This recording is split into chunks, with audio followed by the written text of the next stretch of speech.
6,345 pounds. A good, simple starter series couples camper came in here. Haylett RV of Coldwater, Michigan. You got the two rear chairs, big super slide, private front bedroom.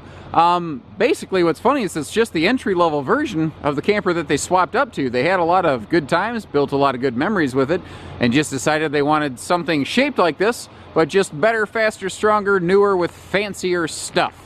That's really the only reason she's here. So if you're done with the old family bunkhouse, handy little couples camper here, or if you're going to get started camping, this would be a nice used market way to do all that without getting stung by the brand new RV price tag. This one's fairly travel and, you know, pack 'em up accessible. Actually, when I say fairly, it's virtually completely. You can get to everything here in the kitchen with ease with the slide not even open.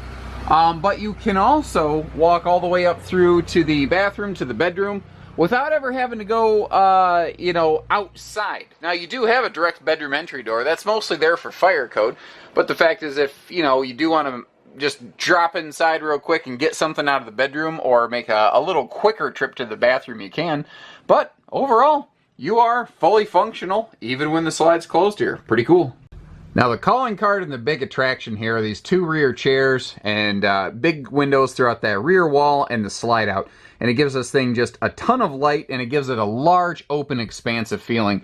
Now, it's simple, it's starter level, but it does have central air, it does have central heat, it has all the essentials. This is just the basics kind of package right here. If you're looking for fancy flash and flare, you should likely look elsewhere here at Haylett RV. We do have quite a bit of that to offer as well, but we do also like to be able to have things like this to fit, you know, nearly any budget or level or bracket or anything like that either. Now, I haven't fully plugged this thing in, but I haven't noticed anything that gives me pause overall. It does appear to be well cared for. My sense of smell has actually been diminishing for the last 8 years. I've talked about that before in previous videos. But what I do have left, I'm not picking up anything like smoker scent, animals, pets, you know, improper sewer treatment or anything like that. Overall, everything in here seems to be okay. Like the carpet's not stained, the upholsteries are not all torn up and scarred up. There is storage below that dinette. Now, both the dinette and the sofa could fold out into guest sleepers. The original electronics and everything still appear to be present and accounted for. And that's one of those major indicator factors I've learned to look for over the years. If people do things like leave electronics in a used RV, they tend to be, not always, tend to be pretty decent people who aren't like scavengers. They know that you can't just take. You have to give back to your camper now and then. Kitchenette here is simple but effective. That is a spray out type faucet there where the head can remove. Sprayer faucet, that's what I was looking for. Spray out faucet. I'm an idiot.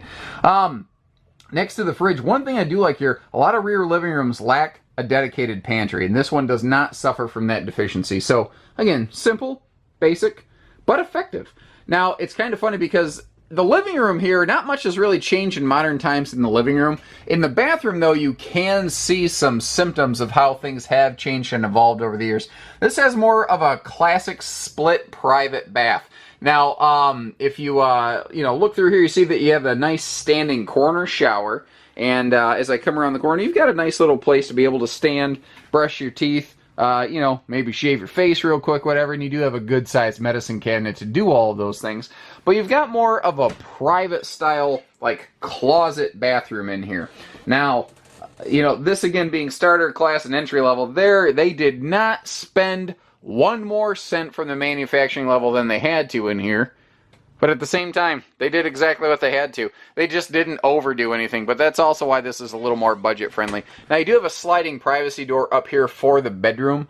You do also, as I alluded to in the beginning of the RV tour, you do have a second entry door here, so you don't need it for traveling access, but it can be useful, it can be handy. You do have dual side stands with outlets, so we are going to be CPAP phone charger friendly.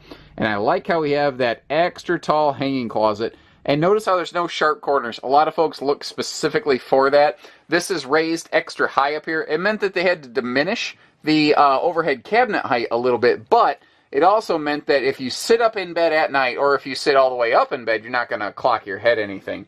Now, over here, this is something that you're actually starting to see make a recurrence, or a resurgence rather, in the travel trailer business, and that is finding ways to put an extra closet here in the bedroom. Now, the primary purpose I think this is here is, instead of like a corner stand for a TV, they went ahead and built a full cabinet. But by doing so, they created a whole extra closet here. So this actually has quite a bit of bedroom storage for such a basic level camper. That's a very standout quality to me. And overall, the exterior appeared pretty well kept to me. You know, the skin doesn't appear all rough and chalky. The decals aren't peeling and faded and flaky or anything. Big long awning, manual awning on this one. It's old enough that power awnings hadn't quite become the norm yet, so keep that in mind. We can happily show you how that works though before you take it home. No sweat there. But it does cover both entry doors, which is nice. I'm shooting from the hip, but that looks like roughly a 20-foot-ish awning. Down here, they put an extra large baggage door on this side, and that's nice. It makes you feel good about it, and it does have a large underbelly storage, or under the bed storage compartment here. They put a smaller door on the other side, mostly for cost factors, so kind of keep in mind what you pack in there and how you're going to use it. Power tongue jack, I believe that was an aftermarket upgrade because it doesn't really match the rest of the RV. It's possible that either the housing was a different color or just really yellowed from the sun. I'm not sure what the case may be there, but the fact is, hey, it's got a power tongue jack. Congratulations. Overall, everything else outside is kind of like the inside. Very simple and effective. They didn't go too nuts doing too many things here, but I also don't see neglect. I also don't see scary things. I don't see damage. I don't see anything that spooks me. Like, if we get right up close here to these decals, you can see they're actually still pretty gleaming, pretty shiny. And I also see, it looks like there was some proactive maybe resealing done around a couple window seals there. I'm not sure they used exactly the right sealant. It looks like a self-leveling sealant might have been used instead of a non-sag sealant. But if that's the worst thing I can say about this camper, I'd say it's doing all right.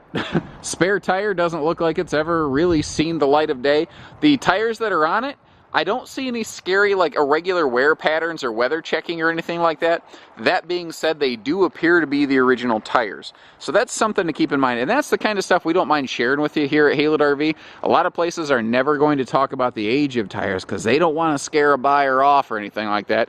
Meanwhile, we'd rather you be safe and educated on what you're buying and not hoping that it's in good shape. We'll shoot you straight. We'll tell you what it is, whether it's good, bad, ugly, otherwise, or in between. So, I mean, overall, I guess if you saw like a 2010 used car that had been well kept, there's going to be like that little nudge on a bumper or something like that. I see like those equivalent things in an RV frame of mind present here, but overall, appears to be all right. Like I said, if you're getting rid of the old family bunkhouse, or if you're going to start camping before you go neck deep into a brand new fifth wheel, you want to try out a used camper for a couple seasons, maybe got a half-ton or bigger, I think this would be an awesome little starter camper for somebody too, for sure. So, give us a call. We do hitching, pieces, parts, trades, finance, truck and trailer, package deals, RV delivery, and everything in between. So take care, stay safe, have fun, and happy camping, everyone.